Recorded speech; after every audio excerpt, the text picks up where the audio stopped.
News 18 Rajasthan, आपके साथ मैं हूं आसिफ खान। जयपुर से इस वक्त की बड़ी खबर।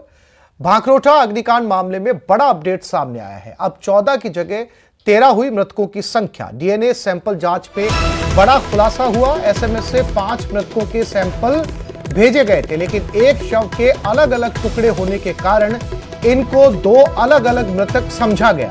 अब 5 की जगह 4 मृतक हो चुके हैं। एफएसएल द्वारा डीएनए जांच में पुष्टि हो चुकी है। डीएनए जांच में 4 में से 2 की शिनाख्त भी हो गई। रिटायर्ड आईएएस करणी सिंह और यूपी निवासी संजय की शिनाख्त कर ली गई है।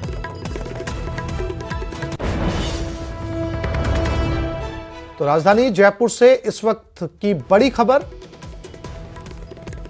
भांकरोटा अग्निकांड मामले में जैसे जैसे डीएनए सैंपल्स और एफएसएल की जांच सामने आती जा रही है, वैसे वैसे साफ तस्वीर निकलकर सामने आ रही है। एक ऐसा वाकया भी इस अग्निकांड में देखने को मिला कि एक शव के 2 हिस्से मिले थे अलग अलग टुकड़ों के अंदर, और जांच टीम ने उसे 2 अलग अलग लोगों का शव समझा। लेकिन जैसे ही एफएसएल की और डीएनए रिपोर्ट आई, तब जाकर पता चला ये 2 हिस्से एक ही व्यक्ति के हैं।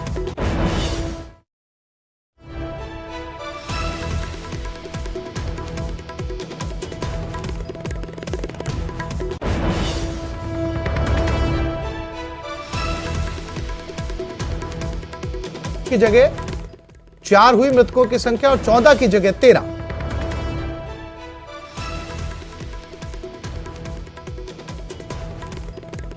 डीएनए सैंपल जांच में खुलासा हुआ है। भांकरोटा अग्निकांड में यह बड़ा अपडेट।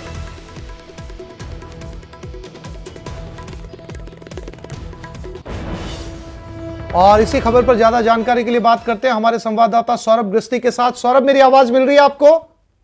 जी बिल्कुल आसिफ, मैं आपको सुन पा रहा हूँ। देखिए, बड़ा खुलासा जो है वो इस पूरे मामले में हुआ है, क्योंकि अब तक जो है वो 14 मौतें जो है वो मानी जा रही थी, लेकिन अब जो है वो 13 ही मौतें इस लिहाज से मानी जाएगी क्योंकि डीएनए की जो रिपोर्ट आई है उससे जो है वो बहुत बड़ा खुलासा हुआ है। क्योंकि अब तक 5 जो मृतक हैं उनकी शिनाख्त जो है वो नहीं हो पाई थी, और एसएमएस अस्पताल प्रशासन को ऐसा लग रहा था कि 5 डेड बॉडियां हैं, लेकिन जब डीएनए कराया गया तब जो है वो इसका खुलासा हुआ है कि एक जो मृतक था उसके जो है वो शरीर के 2 अलग अलग हिस्से जो है वो हो गए थे, और इस लिहाज से 2 अलग अलग सैंपल जो है वो भेज दिए गए। लेकिन राजस्थान एफएसएल की टीम ने इसकी जब जांच की तब पता चला कि ये एक ही व्यक्ति के हिस्से हैं, और जो मृतकों का जो अभी से जो 5 अज्ञात माने जा रहे थे, अब वो 4 ही रह गए। तो इस हिसाब से 2 उसमें से मृतकों की पुष्टि जो है वो हो गई है। एक रिटायर्ड आईएएस करणी सिंह राठौड़ है, और दूसरे जो है वो यूपी का एक संजय नाम का शख्स जो है वो है। रिटायर्ड आईएएस करणी सिंह राठौड़ हर गुरुवार को अपने फार्म हाउस पर जाते थे और शुक्रवार को जो है वो वापस अपने घर पर लौटते थे। एक दिन जो है वो फार्म हाउस में जो है वो रात गुजारते थे, लेकिन क्योंकि उस दिन सुबह सुबह ये हादसा हुआ और उसी टाइम पे रिटायर्ड आईएएस करणी सिंह राठौड़ जो है वो वापस अपने घर की तरफ लौट रहे थे, तब इस हादसे की चपेट में जो है वो आ गए। और उसके बाद परिजन लगातार तलाश कर रहे थे, और जब नहीं हुआ तब जाकर ये डीएनए की बात जो है वो आई, और उसके बाद करणी सिंह राठौड़ की बेटी ने। जी सौरभ, आपने बताया कि एक आईएएस भी जो है रिटायर्ड आईएएस है, उनकी भी मौत हुई है। क्या जानकारी मिल पाई? क्या वो किसी गाड़ी में थे, बस में थे, कहां पर जा रहे थे? इस बारे में कोई जानकारी? जी बिल्कुल, जो रिटायर्ड आईएएस करणी सिंह राठौड़ हैं, ये इनका अजमेर रोड पर जहां पर यह हादसा हुआ उसके पास में ही उनका फार्म हाउस था। ये हमेशा हर सप्ताह गुरुवार की शाम को अपने फार्म हाउस जाते थे और शुक्रवार की सुबह वापस अपने घर, संभवतः शायद वैशाली नगर में इनका घर बताया जाता है, ये वैशाली नगर में आते थे। लेकिन उस दिन शुक्रवार की सुबह जब ये वापस अपने घर की तरफ लौट रहे थे, तब ये। जी सौरभ, नजर बनाए रखिएगा, अपडेट समय समय पर आपसे लेते रहेंगे। फिलहाल तमाम जानकारी के लिए आपका शुक्रिया। भांकरोटा हादसा कैसे हुआ, किसकी गलती थी, जिम्मेदार कौन है, यह तो जांच के बाद ही पता चल पाएगा। लेकिन अग्निकांड पर सियासी पारा जरूर चढ़ गया है। जहां एक और पीसीसी चीफ गोविंद सिंह डोटासरा ने इस हादसे पर सवाल खड़े किए हैं, वहीं बीजेपी ने पलटवार करने में देरी नहीं की और डोटासरा को इस मामले में राजनीति नहीं करने की सलाह दी है। आखिर डोटासरा ने क्या कहा जिस पर बीजेपी भड़क उठी, इस रिपोर्ट में देखिए।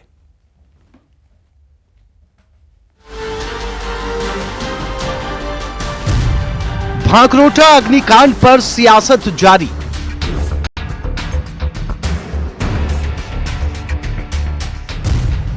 डोटासरा बोले हादसा नहीं हत्या भारी। इस एनएचआई के अधिकारियों के खिलाफ मुकदमे दर्ज होने चाहिए कि इन लोगों की हत्या की गई है। ये हादसा नहीं, ये हत्या है। अधिकारियों की लापरवाही की जांच हो। इस पर हम लोग जांच अवश्य करें, किन कारणों से इतना बड़ा हादसा हुआ। 14 मौतों का जिम्मेदार कौन?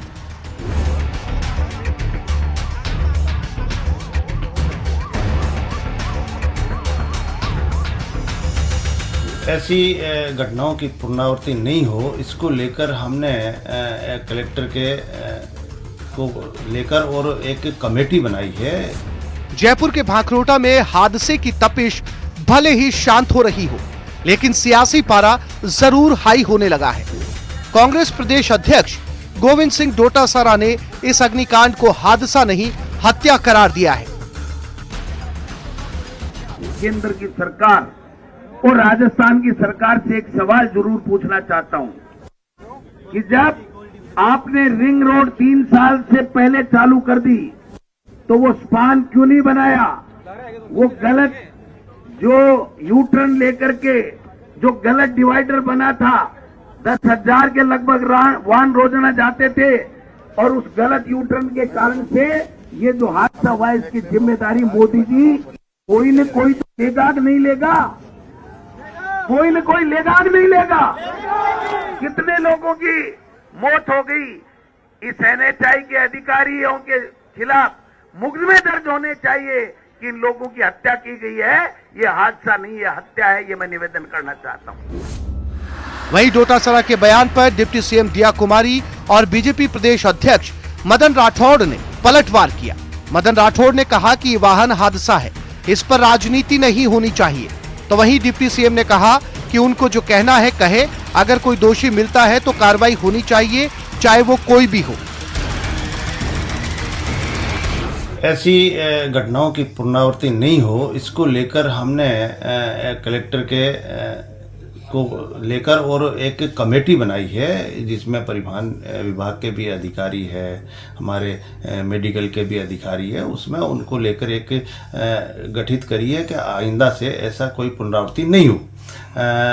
और जितने भी जो कल की घटना में घायल हुए उनका हम इलाज राज्य सरकार के सारे हमारे यशस्वी मुख्यमंत्री जितने उनको सहायता के लिए भी उन्होंने 5 लाख रुपए हर मृतक को और 1 लाख रुपए घायलों की देने की तुरंत ही घोषणा की है। और जहाँ भी जो भी डेड बॉडी हुई है उसको तुरंत पहुँचाने की और उनके पेरेंट्स को बुला के उनके घर वालों को बुलाकर सौंपने का काम कर रहे हैं। एसएमएस ने बहुत फास्ट एक्शन लिया और आपके ट्रांसपोर्ट डिपार्टमेंट ने भी जो एवैक्यूएशन के लिए अजमेर रोड से बहुत फास्ट एवैक्यूएशन कराया और हमारे डॉक्टर्स जो है सुबह ही सब अपने ड्यूटी पे आ गए, घर से नर्सिंग स्टाफ सब आ गए और हमारे एक्स्ट्रा रूम में हमने करीबन 30 बेड एक्स्ट्रा किए, जिसकी भगवान की कृपा से ज़रूरत नहीं पड़ी। पर जो केसेस हैं क्रिटिकल बहुत हैं, जो अभी जो भर्ती है element of critical is very very high अभी भी है।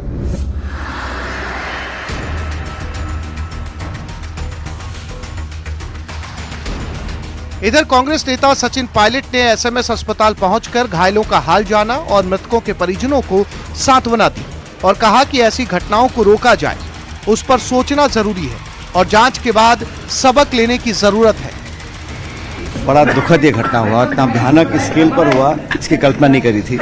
लेकिन जिन लोगों की मौत हुई है उनके परिजनों को हम सांत्वना देते हैं और बहुत से लोग घायल हैं जो आईसीयू में हैं, कुछ क्रिटिकल हैं, उनकी पूरी देखरेख हो रही है और जो बेस्ट पॉसिबल मेडिकल हेल्प उनको मिल सकती है वो लोग यहाँ मुहैया करा रहे हैं। और रोड पर क्योंकि वो हादसा, क्योंकि उसमें ऑयल टैंकर इन्वॉल्व था, इतनी आग लगी और बड़ा एक भीषण हादसा हुआ, मुझे लगता है कि इससे हम सब बहुत दुखी हैं।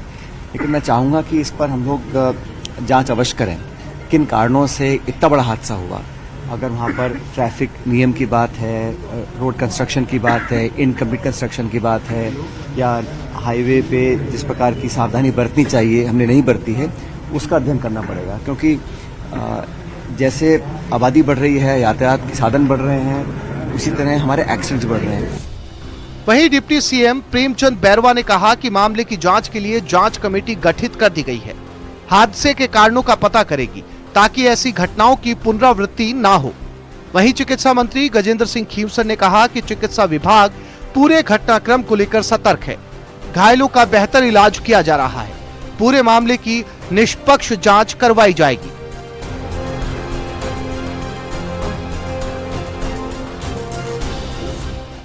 जो राजस्थान के कांग्रेस के नेता है, उन्होंने भी सरकार के काम की प्रशंसा की है। जैसा मैंने एक चैनल में भी देखा था, टीवी पर भी, उन्होंने भी कहा कि सरकार ने तत्काल कार्रवाई की। और ये पहली बार आया है ऐसा स्टेटमेंट नेता प्रतिपक्ष गोविंद सिंह जी प्रतिपक्ष। जयपुर में बेरोजगारी और नशे के विरोध में सीएम आवास घेरने जा रहे यूथ कांग्रेस कार्यकर्ता पुलिस से भिड़ गए। कार्यकर्ताओं को रोकने के लिए पुलिस ने लाठीचार्ज और वाटर कैनन का इस्तेमाल करना शुरू कर दिया। इस रिपोर्ट में देखिए।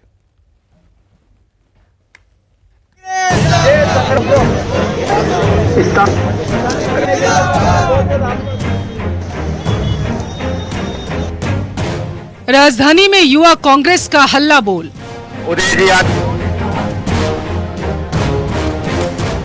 पायलट और डोटासरा ने भी भरी हुंकार।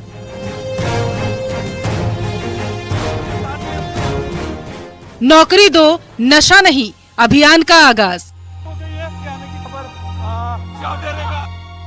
लाठी चार्ज और वाटर कैनन का इस्तेमाल।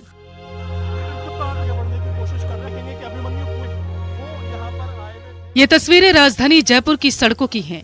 युवा कांग्रेस कार्यकर्ताओं की हुंकार की हैं। सीएम आवास का घेराव करने जा रहे थे युवा कांग्रेस कार्यकर्ता, लेकिन हंगामा इतना बरपा कि पुलिस को लाठीचार्ज करना पड़ा।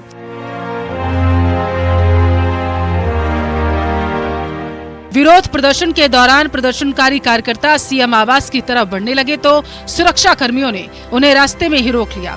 इसके बाद पुलिस कर्मियों के साथ कार्यकर्ताओं की जोरदार झड़प हुई। जो कार्यकर्ताओं ने बैरिकेड पर चढ़कर के आगे बढ़ने की कोशिश की थी, लेकिन पुलिस ने इन्हें पूरी ताकत से यहीं रोक दिया। आप देख सकते हैं कि कार्यकर्ताओं को उठा करके बाकायदा पीछे की तरफ ले जाया जा रहा है। और यहाँ पर जो अलग अलग कार्यकर्ता है, जिसमें राष्ट्रीय अध्यक्ष भी मौजूद हैं यूथ कांग्रेस के, वो यहाँ पर आए हैं। कुछ देर पहले सचिन पायलट, गोविंद सिंह डोटासरा यहाँ मौजूद थे। अब यूथ कांग्रेस के ऊपर ये जिम्मेदारी थी कि मार्च करना था आगे बढ़ करके और यहाँ से सीएम आवास की ओर बढ़ना था, लेकिन शहीद स्मारक के ऊपर जो बैरिकेडिंग बनाई गई है, यहीं पर रोक दिया गया है। हंगामा इतना बढ़ा कि पुलिस को लाठीचार्ज करना पड़ा और वाटर कैनन का इस्तेमाल करना पड़ा। वाटर कैनन जिस तरह से सामने से आई, उसके बाद में साइड से एक दमकल का इस्तेमाल करके आप देख सकते हैं कि यहाँ से भी जो है यूथ कांग्रेस के कार्यकर्ताओं को पानी की बौछार से तितर बितर किया गया है। ये सारी चीजें यहाँ पर देखने को मिल रही हैं। जो यूथ कांग्रेस का जोरदार हल्ला बोल और यहाँ पर बातचीत की गई थी कि रोजगार के लिए सरकार का घेराव करेंगे, अंबेडकर के अपमान को लेकर के यहाँ पर बातचीत की गई थी। लेकिन उसके बाद भी कार्यकर्ता नहीं माने तो उनको पुलिस ने हिरासत में ले लिया, जिसके बाद हंगामा बहुत ज्यादा बरप गया और कार्यकर्ताओं ने बीजेपी सरकार पर तानाशाही का आरोप लगाया है। प्रदेश अध्यक्ष जी और राष्ट्रीय अध्यक्ष जी की चोट आई है थोड़ी, उनको हिरासत में लिया गया। कौन से थाने लगे पता नहीं। क्या आगे बढ़ने की कोशिश कर रहे थे आप लोग? बिल्कुल, हम तो इसके आवास के घेराव का सीएम आवास के अंदर घुसेंगे, पक्का घुसेंगे। अभी भी आप देख सकते हैं जो कार्यकर्ता हैं वो लगातार कह रहे हैं कि हम अपनी उम्मीद छोड़ेंगे नहीं। जैसे कि बैरिकेड के अंदर आप देख सकते हैं कि यहाँ से पानी की बौछारें की गई थी, उसके बाहर उससे दुगना जाब्ता पुलिस के साथ में मौजूद है। इससे पहले बेरोजगारी और नशे के विरोध में यूथ कांग्रेस के सदस्यों ने शहीद स्मारक पर धरना प्रदर्शन किया था।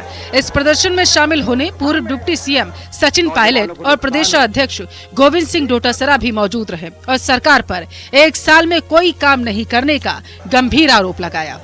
12 महीने के कार्यकाल में जो सबसे ज्यादा उम्मीद नौजवानों को थी, इन 12 महीनों में कोई भी रोजगार लाने का काम इस सरकार ने नहीं किया। चुनाव से पहले जो नौजवानों को वादे किए थे, उन वादों को भूलकर सिर्फ अपना राजनीति करने का काम इस भाजपा की सरकार ने 1 साल में किया है। हमने तय किया है कि आने वाले पंचायत चुनाव और नगर निकाय के चुनाव में उदय भानु जी, मैं आपको विश्वास दिलाना चाहता हूं कि कांग्रेस पार्टी 50% युवाओं को आने वाले नगर निकाय में और इसमें चुनाव में देगी। यूथ को आगे बढ़ाना, क्योंकि मैं भी एनएसयूआई यूथ कांग्रेस से निकला हुआ हूं, इसलिए मैं जानता हूं ये हमारी ताकत है। अच्छा काम कर रही है राजस्थान के अंदर पूरी की पूरी टीम। आपको विश्वास दिलाते हैं जहां भी संघर्ष की आवश्यकता होगी, हमारे अग्रणी संगठन यूथ कांग्रेस, एनएसयूआई, विनोद जाखड़ जी भी हमारे बीच में हैं, हम सब मिलकर के इन बीजेपी के नाक में नकेल डालने का काम करेंगे, ये आपसे याद है। जयपुर में सुबह 11 बजे से शुरू हुआ धरना प्रदर्शन लाठीचार्ज, वाटर कैनन की बौछार, पुलिस से झड़प और गिरफ्तारी के बाद शांत हो गया। राजस्थान यूथ कांग्रेस ने फिलहाल यहाँ पर कहा है कि जिस तरह की सिचुएशन पैदा हुई है, इसमें लोकतांत्रिक अधिकारों का हनन किया गया है कि लोगों को आगे जाकर के सीएम आवास का घेराव नहीं करने दिया जा रहा है, बल्कि धरना स्थल पर ही उन्हें पूरी ताकत से समेट करके रख दिया जा रहा है। जितने लोग विरोध प्रदर्शन करने आए थे उससे ज्यादा पुलिस की तैनाती की गई और जिस तरह से इन्हें यहीं रोक करके पानी की बौछारें करके लठ चला करके रोका गया, इसके लिए वो आगे विरोध प्रदर्शन अपने जारी रखेंगे। कैमरा पर्सन शेर सिंह के साथ में अरबाज अहमद, न्यूज़ 18 के लिए जयपुर से। जहीर खान के एक्शन की तरह गेंदबाजी करने वाली प्रतापगढ़ की वायरल गर्ल सुशीला मीणा के वीडियो वायरल होने के बाद खेल मंत्री राज्यवर्धन सिंह राठौड़ ने सुशीला मीणा से फोन पर बात की। उन्हें बधाई देते हुए पढ़ाई के साथ साथ खेल में भी आगे बढ़ने की बात कही। इसके अलावा सुशीला को सुविधाएं उपलब्ध करवाने का भी आश्वासन दिया। सुशीला नमस्कार, कैसी हो? हाँ, तुम्हारी हमने बॉलिंग देखी, पूरे देश को पसंद आई, बड़ी बढ़िया। ये एक्शन कहाँ से सीखा तुमने? सर से। बढ़िया सुशीला, तुम्हारा इंटरव्यू भी देखा, तुम्हारी बॉलिंग देखी हमने, बहुत बढ़िया। अच्छा ये बताओ, आगे तुम किस तरह से तैयारी करना चाहोगे? आपको हम जयपुर के अंदर आपको हमारी जो एकेडमी है वहां पर भी रहने का मौका दे सकते हैं। अपनी मम्मी पापा से बात करना, कर जो जयपुर के अंदर क्रिकेट के कोच हैं, हम उनसे भी आपकी ट्रेनिंग करवा सकते हैं और आपकी शिक्षा भी यहाँ पर हो सकती है और लगातार आपको अच्छी मेहनत करके परफॉर्मेंस देनी है, उसकी प्रैक्टिस हो सकती है यहाँ पर। आपकी हम मदद करेंगे हर तरह से। आप इतनी मेहनत से आप प्रैक्टिस कर रही हो और आगे आप प्रदेश के लिए और देश के लिए खेलना भी चाहती हो। आपकी अभी उम्र भी है, आपको दोनों ही चीज़ करनी है, पढ़ाई भी करनी है और खेल की भी तैयारी करनी है। इनको यहाँ से भी समर्थन देंगे, आर्थिक रूप से भी जो इक्विपमेंट वगैरह चाहिए उसका भी समर्थन देंगे, डाइट के लिए भी हम इनको समर्थन देंगे। आज मोदी जी की सरकार के अंदर हम तलाशते हैं, तो आप सबके माध्यम से जिसकी भी कला हमें दिखाई देगी उसको मदद करेंगे। हाँ बिटिया, चलो बहुत बहुत बधाई, तुम्हारे को शुभकामनाएं। कोटा में कोचिंग नगरी में कोचिंग स्टूडेंट अब सुसाइड करने के लिए भी नए तरीके इजाद करने लगे हैं। एंटी हैंगिंग डिवाइस लगी होने के बावजूद भी एक कोचिंग छात्र ने पंखे के ऊपर लगे कुंडे से लटककर मौत को गले लगा लिया और एंटी हैंगिंग डिवाइस का सारा सिस्टम फेल हो गया। देखिए इस रिपोर्ट में।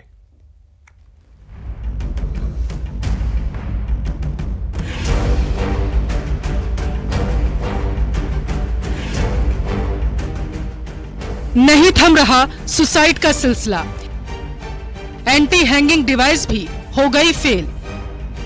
मौत के लिए नए तरीके कर रहे इजाद। 16 साल के छात्र ने कर लिया आत्महत्या। जिला प्रशासन ने प्रयास करते हुए हॉस्टल्स के कमरों में एंटी हैंगिंग डिवाइस लगाई थी, लेकिन अब छात्र नए तरीके इजाद करके आत्महत्या कर रहे हैं। कोटा में एक 16 साल के छात्र ने एंटी हैंगिंग डिवाइस लगी होने के बाद भी आत्महत्या कर ली। बिहार के रहने वाले कोचिंग छात्र ने हॉस्टल के कमरे में लगे पंखे के ऊपर कुंडी से लटककर अपनी जान दी है। एक सूचना आई थी, एक छात्र का जिसके सूचना ये थी कि जिसने हॉस्टल में सुसाइड कर लिया है। सूचना पर मौके पे पहुंचे थे, बॉडी मोर्चरी में रखाई गई थी, परिजनों को सूचना दी गई। परिजन उपस्थित आ गए, पोस्टमार्टम चल रहा है। कहाँ का रहने वाला था लड़का? बिहार में। बताया जा रहा है कि छात्र पिछले कुछ दिनों से कोचिंग संस्थान भी नहीं गया था और पढ़ाई को लेकर मानसिक तनाव में था। छात्र बीते 8 महीने से कोटा में रहकर ज्वाइंट एंट्रेंस एग्जाम की तैयारी कर रहा था और मूल रूप से बिहार के वैशाली जिले का रहने वाला था। सूचना के बाद पुलिस के आला अधिकारी मौके पर पहुंचे, जहां गहन जांच पड़ताल की गई। साथ ही फॉरेंसिक टीम को भी मौके पर बुला लिया गया। कोटा से ओम प्रकाश मारू की रिपोर्ट। जैसलमेर में केंद्रीय वित्त मंत्री निर्मला सीतारमण की अध्यक्षता में जीएसटी काउंसिल की 55वीं बैठक हुई, जिसमें आम सहमति से कई बड़े फैसले लिए गए। कई चीजों पर जीएसटी रेट्स बढ़ाया गया तो वहीं कुछ चीजों पर जीएसटी रेट कम करने का फैसला टाल दिया गया। पुरानी कारों पर जीएसटी रेट को 12% से बढ़ाकर 18% कर दिया गया, लेकिन इसका असर सिर्फ कंपनियों पर पड़ेगा, क्योंकि बिजनेस पर्पस के लिए यूज्ड कारों को खरीदने और बेचने पर ही जीएसटी के रेट्स बढ़ाए गए हैं, जिसमें ईवी भी शामिल है। हालांकि अगर कोई आम नागरिक यूज वाहनों को खरीदता बेचता है तो उस पर जीएसटी रेट 12% लगेगी। 2000 रुपए के कम के पेमेंट वाले पेमेंट एग्रीगेटर्स पर जीएसटी नहीं लगेगा। किसानों द्वारा सप्लाई की गई काली मिर्च और किशमिश पर भी जीएसटी नहीं लगाया जाएगा। लॉन्ग रेंज सरफेस मिसाइल के सिस्टम और सब सिस्टम पर जीएसटी छूट की समय सीमा बढ़ा दी गई है। पॉपकॉर्न पर कोई नया टैक्स नहीं लगाया गया। हेल्थ इंश्योरेंस और लाइफ इंश्योरेंस पर जीएसटी रेट को कम करने या हटाने के फैसले को भी टाल दिया गया। इसके साथ ही जोमेटो और स्विगी जैसी जगहों से ऑनलाइन फूड ऑर्डर करने पर जीएसटी रेट को कम करने के प्रस्ताव को भी टाल दिया गया है।